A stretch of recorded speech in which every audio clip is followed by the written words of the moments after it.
This is a free sample of the book. Your Parents Were Wrong, Debunking and Replacing Outdated Advice By Cairo Copeland. Available on Amazon, Audible, and reinventideal.com. Chapter 6. All Jobs Suck. Parents say, find your dream job doing something you love, and you'll never work a day in your life. Reality says, all jobs suck. Just do the one that pays the most. The concept of a dream job has permeated the collective consciousness of society, serving as both an aspirational ideal and a harsh reality check for millions of individuals navigating the tumultuous waters of the modern workforce. From the glossy pages of career magazines to the bustling corridors of corporate America, the allure of finding one's passion and purpose in the workplace has captivated the hearts and minds of workers young and old. But beneath the surface lies a complex tapestry of bitter truths and monstrous myths woven together by the intricate threads of societal expectations, economic realities, and personal aspirations. At its core, the notion of a dream job is predicated on the belief that work can be more than just a means to an end, that it can be a source of fulfillment, satisfaction, and even joy. It is a tantalizing promise of finding one's place in the world, of aligning one's professional pursuits with one's personal values and interests. Yet, for many, the dream job remains just that, a dream, forever out of reach, elusive and intangible. The reason why is because there is no dream job. The hope of finding such a thing is a false hope, as it was for black millennials to live better lives because of Obama, when in reality he made them worse. All jobs suck. Every last one of them. The very nature of a job is that it is work that someone else really doesn't want to do. Thus, they are willing to part with their own money for someone else to do it so they don't need to. If you're paying money to eliminate a problem, chances are it's a problem you don't enjoy having. Chances are it is a task that no one enjoys doing. Only young hot babes get to do what they want and are passionate about. You, as a man, will never experience any such luxury. Even male porn stars have told me that even they get sick of their work. Their job is every man's dream, getting paid to have sex with hot babes. But even they find the work to be tedious, monotonous, and annoying after a time. Humans have a constant craving for variety and nuance. If you keep having the same experience, you will get bored and tired of it. Even if it was something pleasant, like your favorite food, you get sick of it after a while. Even if you had Sydney Sweeney sleeping over at your place every night, within a few days you'd be tired of seeing her.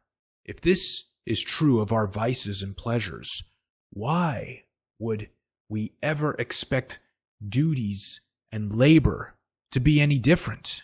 What drives us to relentlessly pursue this elusive ideal, despite the myriad of obstacles and challenges that stand in our way? A deeply ingrained belief that work should be more than just a means of survival, that it should be a source of purpose and meaning in our lives. From an early age, we're bombarded with messages extolling the virtues of finding one's passion and pursuing one's dreams. We are told that if we work hard enough and follow our hearts, success and happiness will inevitably follow. And yet, as we venture out into the world of work, we quickly come to realize that the reality is far more complicated than we had ever imagined. All jobs, from the most glamorous to the most mundane, are inherently flawed and imperfect. They are fraught with challenges, frustrations, and disappointments, and no amount of wishful thinking or positive affirmations can change that. And yet, despite this harsh reality, we continue to cling to the belief that somewhere out there, the perfect job awaits us, just beyond the horizon.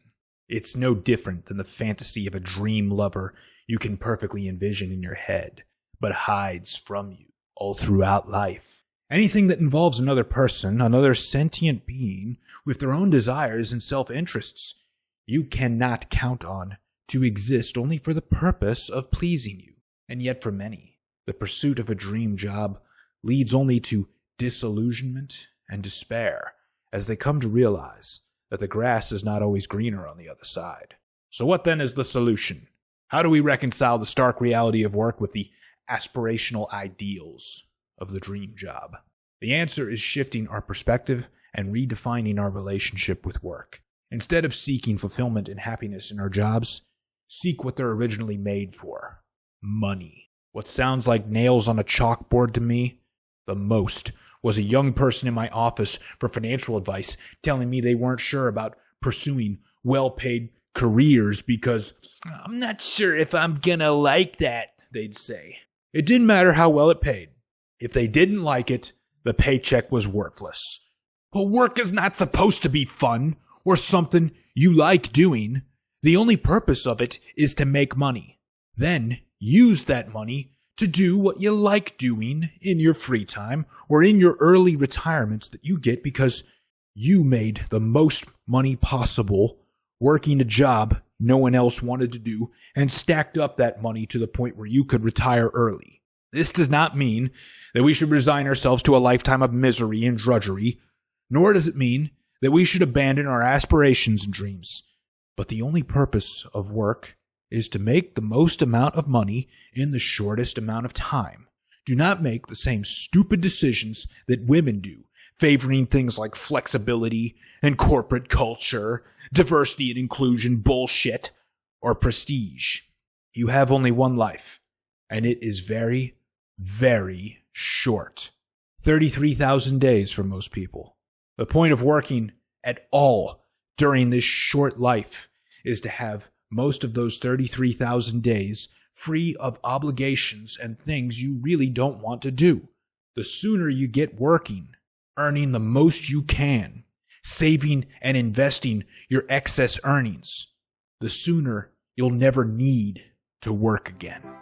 Thank you for listening to this free sample of the book Your Parents Were Wrong, Debunking and Replacing Outdated Advice by Cairo Copeland.